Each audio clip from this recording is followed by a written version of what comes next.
നമസ്തേ. ഇന്ന് പുതിയൊരു വീഡിയോയിലേക്ക് എല്ലാവർക്കും സ്വാഗതം. കാരണം നമ്മൾ വിഷമുള്ള പച്ചക്കറികളൊന്നും ഉപയോഗിക്കാതെ നല്ല ആഹാരം കഴിക്കാൻ നമ്മൾ എങ്ങനെ ശീലിക്കണം. കാരണം ഓമയ്ക്കായെ പോലെ വിറ്റാമിൻ അധികമുള്ള ഒരു പഴവർഗ്ഗം വേറൊന്നുമില്ല. എല്ലാ വൈറ്റമിൻസും അതിലടങ്ങിയിട്ടുണ്ട്.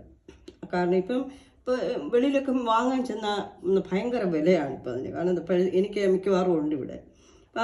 പഴുത്ത ഓമയ്ക്ക പീസാക്കി ഞാൻ എടുത്തിട്ടുണ്ട്. അതെങ്ങനെ പച്ചടി ഈസി ആയിട്ട് വയ്ക്കാം, പെട്ടെന്ന് ഒരു നിമിഷം കൊണ്ട് ഒരു പച്ചടി. ആ പച്ചടി എങ്ങനെ ഉണ്ടാക്കിയാന്ന് വെച്ചാൽ, നമ്മൾ ഈ കുറച്ച് പഴുത്ത ഓമയ്ക്ക സ്വല്പം എടുത്ത് മിക്സിയിലിട്ട് ഒന്ന് അടിച്ച് അങ്ങോട്ട് വയ്ക്കുക. വെച്ച് കഴിഞ്ഞ് പാൻ അടുപ്പത്ത് വെച്ച് കടുക് പൊട്ടിച്ച് കറിവേപ്പിലയും എല്ലാം അങ്ങോട്ട് ഇട്ട് മുളകും കടുക് പൊട്ടിക്കഴിയും മുളകും ഇട്ട്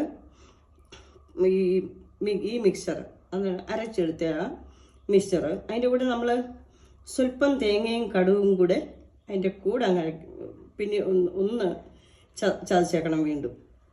അപ്പോൾ അത് ഒരു പകുതി അരവാകും. അല്ലെങ്കിൽ കടുക് സ്വല്പം നമ്മൾ അല്ലാതെ ഒന്ന് പൊട്ടിച്ചിട്ടാലും മതി.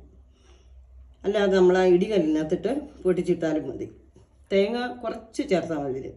ഈ നമ്മുടെ ഓമയ്ക്ക മിക്സിയിലിടുമ്പോൾ തന്നെ നമുക്ക് തേങ്ങയും 2-3 പച്ചമുളകും കൂടി ഇട്ട് അരച്ചെടുക്കാവുന്നതാണ്. അപ്പോൾ ആ അരപ്പാണ് നമുക്ക് ഇമ്പോർട്ടൻ്റ്. അത് 3 കൂടി ഒരുമിച്ചാകുമ്പോൾ നമുക്ക് ജോലി എളുപ്പം വേഗം റെഡിയാക്കാൻ പറ്റും. നിമിഷ നേരം കൊണ്ട് ഒരു പച്ചടി. ഇത് കടുക് വറുത്തിട്ട് ഈ അരച്ച മിശ്രിതം കടുക് വറുത്ത അതിലേക്ക് പാനിലേക്ക് ഒഴിച്ചു കൊടുക്കുക. ഒഴിച്ചു കൊടുത്ത് ഒന്ന് ഇളക്കി സ്വല്പം ആവശ്യത്തിന് ഉപ്പും വേണമെന്നുണ്ടെങ്കിൽ കുറച്ച് വെള്ളം കൂടെ ചേർക്കുക ആവശ്യമുണ്ട്. ഇല്ലെങ്കിൽ അത് ഒന്ന് ചൂടാകുമ്പോൾ നല്ല തൈര്, അധികം പുളിയില്ലാത്ത തൈര് അതിലോട് ചേർത്ത് ഒന്ന് ഇളക്കി എടുത്തു കഴിഞ്ഞാൽ ഫൈനായിട്ടുള്ള നല്ല പച്ചടിയാവും. ആ ഓമയ്ക്ക പച്ചടി അതാണ് ഇന്നത്തെ നമ്മുടെ വിഭവം. ആ വിഭവം നമ്മൾ ഏറ്റവും നല്ലതാണ്. ഓമയ്ക്ക നമുക്ക് അല്ലാതെ ഒക്കെ ഉപയോഗിക്കാം.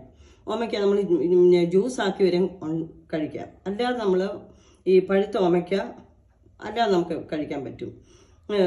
പച്ച ഓമയ്ക്കാണെങ്കിൽ നമ്മൾ തോരൻ വെച്ച് കഴിക്കുമല്ലോ, അതെല്ലാവർക്കും അറിയാവുന്ന കാര്യം. എന്നാലും ഞാൻ പറയുക, ഗ്രേറ്റർ നമുക്ക് ഈസി ആയിട്ടുള്ള ഒരു മെത്തേഡാണ്. അടുത്ത ഓമയ്ക്ക എങ്ങനെയാണ് തോരൻ വയ്ക്കുന്നത്.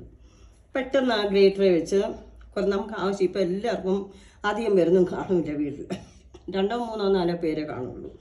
ഗ്രേറ്റ് ചെയ്ത് എടുത്ത ആ ഓമയ്ക്ക, പച്ച ഓമയ്ക്ക, അതിൻ്റെ കൂടെ കുറച്ച് ശകലം പച്ചമുളകും സ്വല്പം വെളുത്തുള്ളിയും കൂടെ ചതച്ച് അതിൽ ഇട്ടേക്കണം.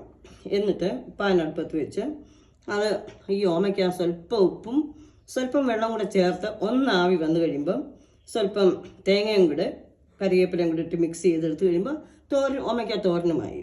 അപ്പോൾ ഇന്നത്തെ ഈ ഭക്ഷണത്തിന് വേഗം ഒരു തോരനും ഓമയ്ക്ക കൊണ്ട് നമുക്കൊരു, പിന്നെ ഓമയ്ക്ക കൊണ്ട് വേറൊരു കൂട്ടാൻ കൂടെ ഉണ്ടാക്കാൻ പറ്റും.